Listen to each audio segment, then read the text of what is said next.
What's going on, everybody? Bahroo here, back again in Destiny to bring you guys some new news that is going on with an update that Bungie has just released today, and that is the Queen's Bounty.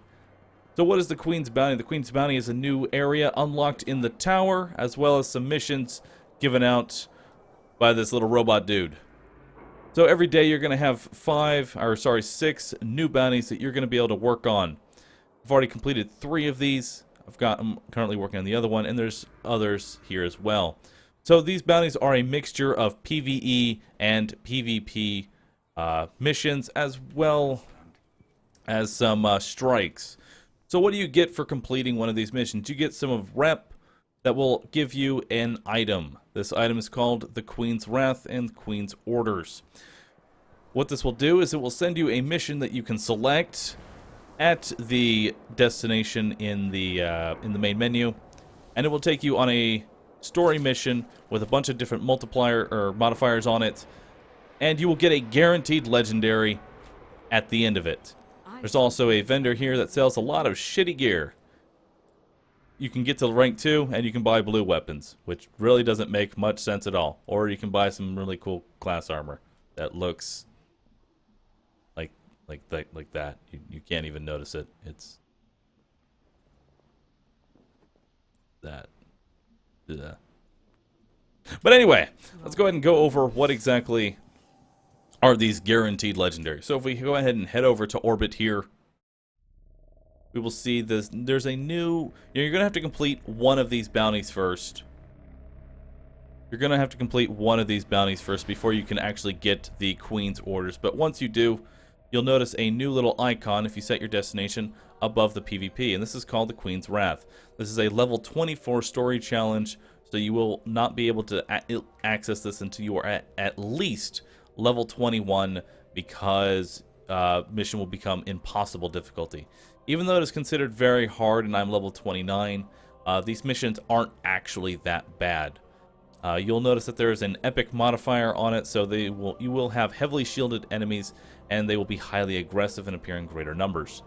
However, there is one benefit to this Queen Wrath, is that there's always what is called an elemental multiplier on it.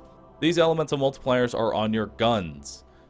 Now, if you'll notice, this gun right here is Void, and if we go over to another one here, this one is Solar.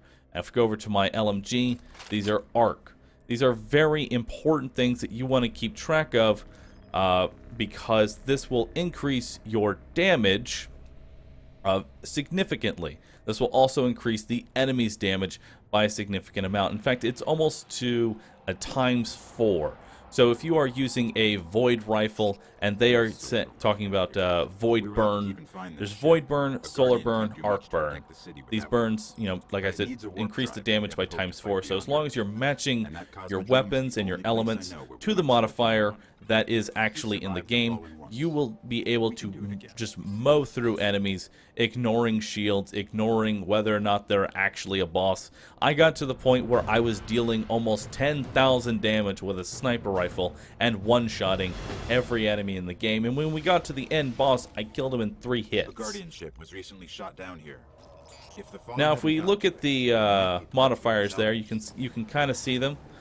In the bottom left, there's the epic modifier. There's the half shield, and in between those two is a little disc that represents the arc modifier. So if we look at our LMG here, this has arc damage on it. That means that when we get into the respawn restricted area of this mission, my LMG will deal significantly more damage.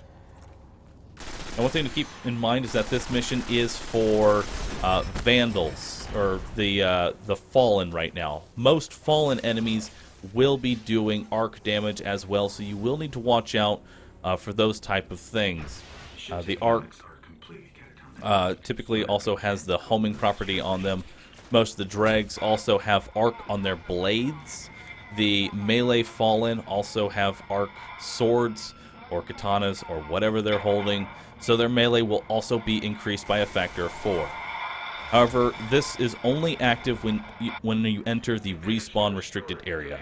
If you are not in the respawn restricted area, then you really won't have to worry if we just let this guy beat on me. You see, he's really not doing all of that much to me. Let's go ahead and kill him, deploy our ghost, and we're going to head into the respawn restricted area. It's actually kind of nice that this is a very short mission. I was not expecting that to happen, but, you know, we can kind of show off the legendary drops here, show off the arc burn in its effect, see how quickly these guys can down me and such. It's really not that bad. It's more just about making sure that your loadout has all of the different elements. If you have the element covered for the mission that you're doing, you will not have any issues just going through it. Just make sure you're paying attention to that modifier. And again, if you just bring up your ghost, you can pull up all of the different modifiers for it. Scanning for the worm. Now that shield, that little half shield there means angry, if I'm not mistaken. Angry means that they will not flinch no matter how much damage you deal. Could be wrong on that. I don't have them all memorized. So now that we're in the respawn restricted area, let's go ahead and shoot him with our normal assault rifle there. Now that kills him pretty fast, but I kind of want to do a little bit more. So there we go. That shank can potentially... There we go. You see how much damage my LMG is doing to these guys. I just crit for 2,000 with my light machine gun. 2,000. And you'll notice that the enemies are taking me down very quickly. That is because they are all using arc weaponry. But 2,000 crits with my LMG. Now let's go ahead and fight this boss and see what he has to say about my my arc damage increase. Pretty tough boss, huh? Pretty 10 out of 10 tough boss here.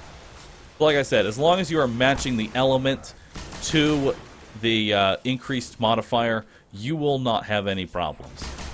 You don't need legendary gear to do that, but as you can see, the damage speaks for itself. I just killed a boss in 2 seconds. You just killed an Archon. I just killed an Arc. Guys, I just We need to go see this. killed an Archon. But yeah, this is for the Queen's Bounty event that is currently going on. I am not sure whether or not this will actually be a